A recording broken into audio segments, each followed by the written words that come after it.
आपके बारे में यह है कि आप मरवंद के रहने वाले थे। ये ईरान का एक इलाका है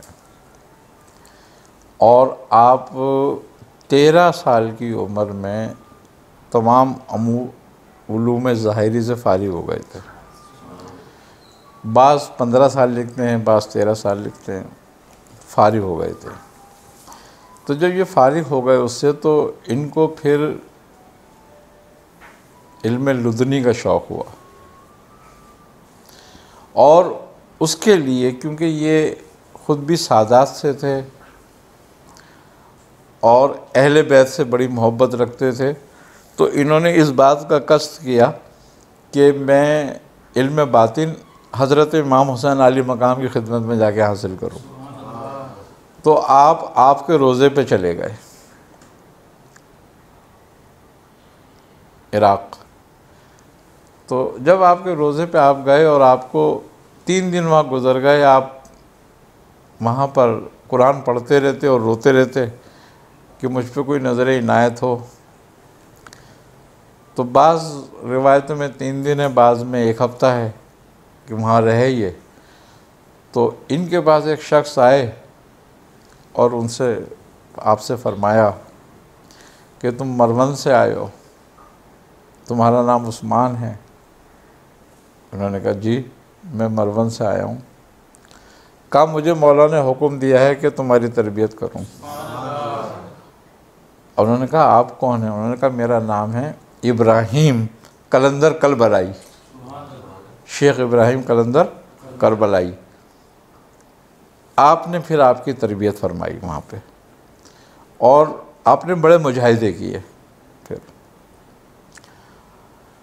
आपने फिर आपको खिरका व खिलाफत अता की कलंदरी सिलसिले की।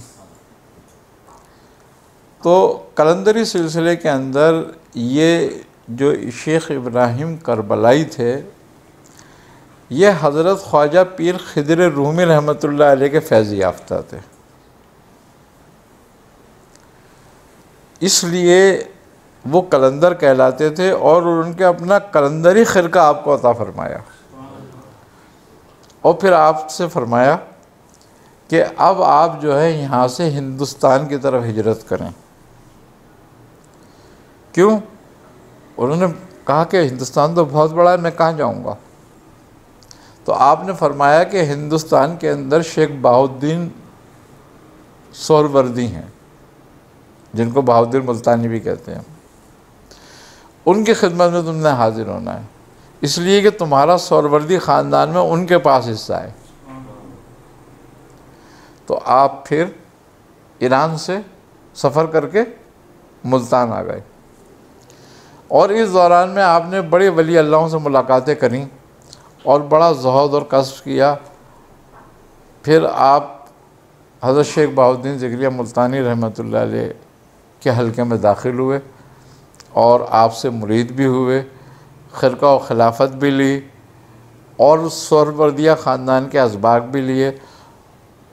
फिर उसके बाद आपने फरमाया आपके बारे में हज़रत शेख ज़िक्रिया बहाउद्दीन मुल्तानी रहमतुल्लाह अलैह ने कि ये मेरा मुरीद जो है ये शहबाज है। ये लक़ब बहाउद्दीन ज़िक्रिया मुल्तानी ने आपको दिया था। अच्छा, आप हमेशा अपना लिबास सुर्ख रखते थे। फिर जब कलंदरी सिलसिला हुआ तो फिर आपका लिबास सियाह हो गया और फिर आपने हमेशा उस लिबास को ज़ेब-ए-तन रखा और आप फिर इसीलिए लाल शाह कहलाते थे कि लाल कपड़े बहुत पहनते थे। तो फिर जब कलंदरी सिलसिला आपको मिला और उन्होंने बाकायदा आपको खिरका खिलाफत अता करने के बाद जब लिबास दिया, फिर आपने वो लिबास ज़ेब-ए-तन करके उसको बदला नहीं, यानी कि वही रंग फिर आपने हमेशा इख्तियार किया। जब बहाउद्दीन ज़िक्रिया मुल्तानी से आपने पूछा कि हज़रत मुझे किसी तब्दीली की ज़रूरत है, आपने फरमाया कि नहीं, जो तुम शुरू से हो करते आ रहे हो वही करते रहो, बस बाकी ज़िक्र और अस्कार जो हमने तालीम की हैं उसको करो। तो आपने फरमाया कि मैं मुल्तान में क़याम करूं या मेरे लिए कुछ और हुक्म है? तो आपने फरमाया कि तुम सिस्तान चले जाओ। तो आप सिंध आ गए। सिंध का एक इलाका है जो सिस्तान कहलाता है, वहाँ आ गए आप। फिर आपको बशारत सेवन की हुई कि आप यहाँ जाके बैठें, यही आपका मस्कन है हमेशा का। तो यहाँ आप आन के बैठे। आपके बारे में यह है कि आपने तकरीबन 30 साल तक इतनी रियाजत करी है, इतनी रियाजत करी है कि आम आदमी उसका तसव्वुर भी नहीं कर सकता कि वो कर लेगा।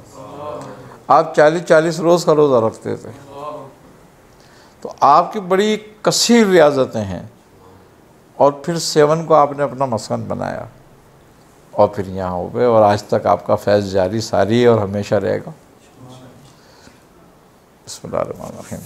अल्लाहुम्मा सल्ली अला मुहम्मद व अला आलि मुहम्मद व बारिक वसल्लिम वसल्लु अलैहि या इलाहुल आलमीन या रब्बुल आलमीन या अर्हमुर राहिमीन। अपने हबीब सल्लल्लाहु अलैहि वसल्लम के सदक़े तुफ़ैल में हमारी कोताहियों से दरगुज़र फरमा। या इलाहुल आलमीन हमारी दुआओं को अपनी बारगाह में कबूल फरमा।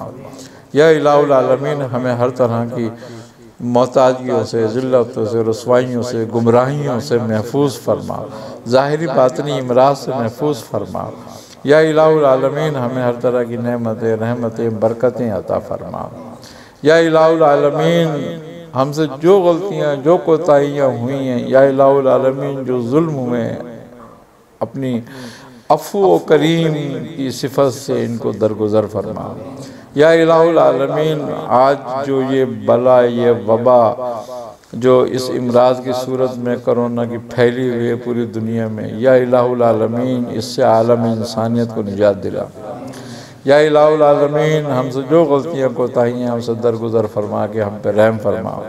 या इलाहुल आलमीन इस आजमाइश की ताकत हम नहीं रखते, ए परवरदिगार तो अपनी कुव्वत करीमी से इसको दफ़ा फरमा। या इलाहुल आलमीन इससे निजात की कोई सबील निकाल दे। या इलाहुल आलमीन इसके लिए कोई रास्ते बना दे। अपने हबीब सल्लल्लाहु अलैहि वसल्लम के सदक़े तुफ़ैल में हमारे कबीरा सग़ीरा गुनाहों को माफ़ फरमा।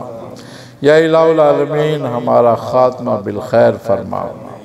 रब्बना तक़ब्बल मिन्ना इन्नका अंतस समीउल अलीम व तुब अलैना इन्नका अंतत तव्वाबुर रहीम। सल्लल्लाहु तआला अला खैरि ख़ल्क़िही मुहम्मद व अला आलिहि अजमईन।